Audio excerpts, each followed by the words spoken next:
آج ہم James Joyce کے ایک ایسے ناول پر بات کر رہے ہیں جو 20ویں صدی کے ادب کا ایک آپ کہہ لیں ستون ہے، لیکن ساتھ ہی یہ پڑھنے میں انتہائی مشکل بھی مانا جاتا ہے۔ یولیسس جو 1922 میں آیا۔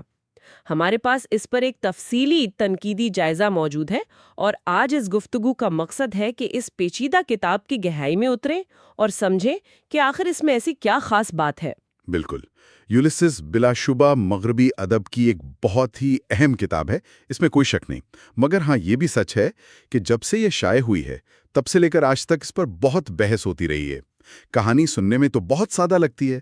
ڈبلن شہر ہے، صرف ایک دن کی بات ہے، 16 جون 1904۔ صرف ایک دن؟ جی ہاں، صرف ایک دن، اور 3 مرکزی کردار ہیں۔ لیوپولڈ بلوم جو ایک آئرش یہودی ہیں، اشتہاری ایجنٹ ہیں، پھر ہیں اسٹیفن ڈیڈلس، ایک نوجوان دانشور لکھاری، اور تیسری ہیں مولی بلوم، لیوپولڈ کی بیوی۔ ایک دن کی کہانی، یہ تو واقعی حیران کن ہے۔ اور میں نے یہ بھی سنا ہے کہ اس کا تعلق ہومر کی مشہور زمانہ نظم اوڈیسی سے ہے۔ کیا یہ بات ٹھیک ہے؟ اور جوائس نے ایسا کیوں کیا ہوگا؟ جی ہاں، یہ بات بالکل درست ہے۔ اصل میں ناول کا پورا جو ڈھانچہ ہے نا، وہ اوڈیسی کی پیروی کرتا ہے۔ آپ کہہ سکتے ہیں کہ بلوم ایک طرح سے اوڈیسیس ہیں، اسٹیفن ان کے بیٹے ٹیلیماکس، اور مولی ان کی بیوی پینیلوپے۔ اچھا۔ لیکن جوائس کا کمال یہ ہے کہ وہ اس عظیم رسمیہ کو صرف عام زندگی کو شان دینے کے لیے استعمال نہیں کرتے، بلکہ اکثر وہ جدید دور کی جو حقیقت ہے اور جو قدیم اساطیر ہیں ان کے درمیان ایک دلچسپ تضاد دکھاتے ہیں۔ یعنی یہ روزمرہ کے چھوٹے چھوٹے واقعات کو ایک بہت بڑے اساطیری تناظر میں رکھ دیتا ہے۔ تو یہ صرف ایک ساخت کی بات نہیں، بلکہ یہ معنی پیدا کرنے کا بھی ایک طریقہ ہے۔ ہاں، اچھا، اور جوائس کے انداز تحریر کے بارے میں کیا کہیں گے؟ سنا ہے وہ بہت ہی تجرباتی تھا، بہت زیادہ۔ ناول میں کل 18 اقساط ہیں، اور آپ یقین کریں ہر قسط کا اپنا بالکل الگ انداز ہے، اپنی الگ ٹیکنیک ہے۔ جوائس نے شعور کی رو کا بہت استعمال کیا، یعنی ایک کردار کے ذہن میں جو خیالات، احساسات، یادیں بے ترتیبی سے آ جا رہی ہیں ان کا بہاؤ۔ اچھا۔ جی، اس کے علاوہ داخلی خود کلامی، یعنی کرداروں کی وہ اندرونی سوچیں جو وہ بولتے نہیں ہیں۔ پیروڈی کا استعمال ہے، علامتوں کا ایک پورا جال بنا ہوا ہے۔ تو ہاں، یہی چیزیں اسے منفرد بھی بناتی ہیں اور پڑھنے میں کافی مشکل بھی۔ کیا آپ اس انداز کی کوئی مثال دے سکتے ہیں؟ جیسے وہ کچھ مشہور قصے ہیں جن کا اکثر ذکر ہوتا ہے۔ ضرور ضرور۔ مثال کے طور پر قسط 3 ہے، پروٹیس۔ اس میں ہم اسٹیفن کے فلسفیانہ خیالات کی لہروں میں بہتے چلے جاتے ہیں جب وہ ساحل پر چل رہا ہوتا ہے۔ پھر ایک بہت ہی دلچسپ قسط ہے، قسط 14، آکسن آف دا سن۔ یہ ایک زچگی کی ہسپتال میں سیٹ ہے، اور اس میں پوری انگریزی زبان کی تاریخ کا سفر کیا گیا ہے۔ زبان کی تاریخ کا؟ جی ہاں، ہر پیراگراف آپ کہہ لیں حمل کے مختلف مراحل کی طرح زبان کے ارتقاء کی عکاسی کرتا ہے۔ بہت کمال کی چیز ہے۔ اور یقیناً آخری قسط 18، پینیلوپی، یہ مولی بلوم کی ایک بہت طویل بغیر کسی رموز اوقاف کے داخلی خود کلامی ہے۔ اس کی یادیں، خواہشات، زندگی پر ایک بالکل بے باک نظر۔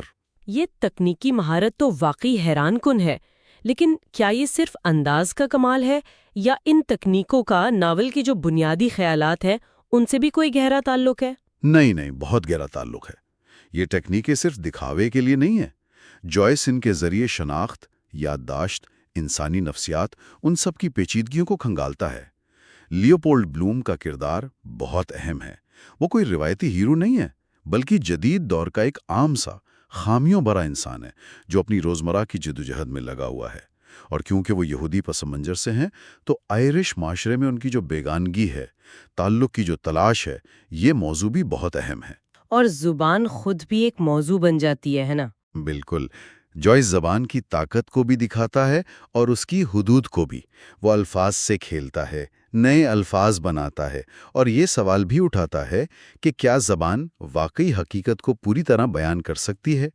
اس کے علاوہ جنسیت اور جسمانی خواہشات کا جو بے لاگ بیان ہے، وہ بھی ناول کا اہم حصہ ہے، اور اسی وجہ سے تو اس پر فحاشی کے الزامات لگے تھے۔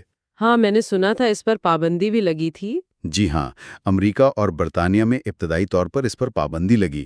امریکہ میں تو جس جریدے نے اسے قسط وار چھاپنا شروع کیا، ان پر باقاعدہ مقدمہ چلا۔ بعد میں ایک مشہور عدالتی فیصلے کے ذریعے وہ پابندی ہٹائی گئی۔ اس تمام تنازع اور پیچیدگی کے باوجود اس کا اثر تو بہت گہرا رہا ہے ادبی دنیا پر۔ بلا شبہ وہ پابندی اور پھر اس کا خاتمہ، اس نے اسے سینسرشپ کے خلاف جنگ کی ایک علامت بنا دیا۔ اور اس کی جو انقلابی ٹیکنیک تھیں، انہوں نے تو لاتعداد ادیبوں کو متاثر کیا۔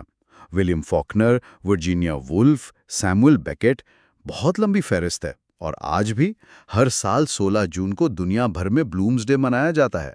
لوگ ڈبلن کی سڑکوں پر نکلتے ہیں، ناول کے کرداروں جیسے کپڑے پہنتے ہیں اور اس دن کے واقعات کو یاد کرتے ہیں۔ لیکن یہ کہنا بھی شاید غلط نہ ہو کہ اپنی تمام تر اہمیت کے باوجود یہ کتاب آج بھی ہر ایک کے لیے نہیں ہے، مطلب اس پر تنقید بھی تو ہوتی ہے۔ ہاں، یہ بات بھی بالکل ٹھیک ہے۔ اس کا جو تجرباتی انداز ہے، تاریخی اور ادبی حوالے جس طرح بھرے پڑیں، وہ اسے بہت سے قارئین کے لیے آپ کہہ لیں ناقابل رسائی بنا دیتے ہیں۔ کچھ ناقدین یہ بھی سمجھتے ہیں کہ جوائس کی یہ جو تکنیکی بازی گری ہے، یہ غیر ضروری طور پر مشکل ہے یا شاید محض دکھاوا ہے۔ اور خواتین کرداروں، خاص طور پر مولی بلوم کی جو تصویر کشی ہے، اس پر بھی بحث ہوتی رہتی ہے کہ کیا وہ واقعی گہرائی پر مبنی ہے یا صرف ایک مردانہ نقطہ نظر کی عکاس ہے؟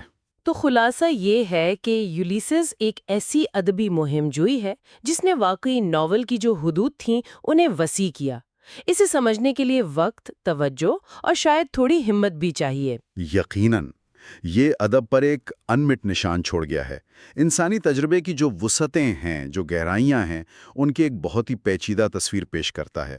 جو لوگ اس سفر پر نکلنا چاہتے ہیں، ان کے لیے اکثر یہ مشورہ دیا جاتا ہے کہ کوئی گائیڈ بک ساتھ رکھیں یا تشریحی نوٹس یا کسی ریڈنگ گروپ کا حصہ بن جائیں۔ اس سے آسانی ہو جاتی ہے۔ اور آخر میں اپنے سامعین کے لیے ایک سوال چھوڑے جاتے ہیں۔ ایک ایسا ناول جو اپنی ساخت کے لیے قدیم یونانی رزمیہ نظم پر انحصار کرتا ہے، وہ 20ویں صدی کی جدید شہری زندگی کی جو افراتفری ہے، جو الجھنیں ہیں اور ایک عام آدمی کی جو اندرونی کشمکش ہے، اس کے بارے میں ہمیں کیا بتاتا ہے؟ کیا آج کی اس تیز رفتار معلومات سے بھری دنیا میں، جہاں ہماری توجہ